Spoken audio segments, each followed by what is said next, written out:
बातमी महत्त्वाची आहे। मुंब्र्यातील निदा खानच्या घराला आज कुलूप असल्याचं बोललं जात आहे। काल निदा खानच्या पतीची एसआयटीने चौकशी केली आहे। मुंब्र्यामध्ये 2 महिन्यांपासून मोईन खान भाड्याने राहत असल्याचीही माहिती समोर आली आहे। काल निदाच्या पतीच्या चौकशीनंतर आज घराला कुलूप लागल्याचं बघायला मिळतंय।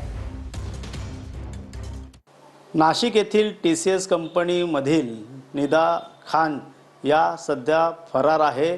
तिच्यावरती अनेक गुन्हे दाखल आहेत। पाहिलं तर नाशिक टीसीएस कंपनीमधील धर्मांतरण प्रकरण असेल, लैंगिक अत्याचार प्रकरणामध्ये अनेक गुन्हे दाखल आहेत। पाहिलं तर यामध्ये काही लोकांना देखील अटक करण्यात आलेली, मात्र निदा खान ही मुख्य आरोपी सध्या फरार आहे।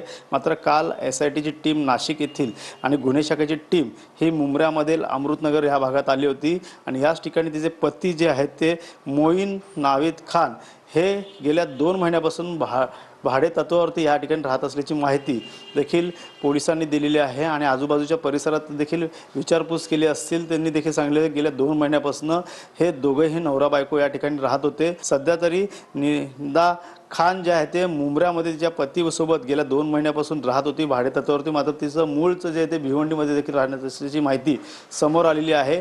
या ठिकाणच्या परिसरात देखील आजूबाजूंना विचारलं असता त्यांनी देखील तेच माहिती दिली आहे की 2 महिन्यापासून या ठिकाणी दोघंजण नवरा बायको राहत असल्याची माहिती समोर आली। मात्र सध्या तरी घराला टाळे आहे आणि तिचे पती जे आहे ते या ठिकाणी निदा मोईन नावेद खान सध्या तरी ह्या ठिकाणी नसल्याची माहिती समोर आलेली आहे। घराला टाळं आहे।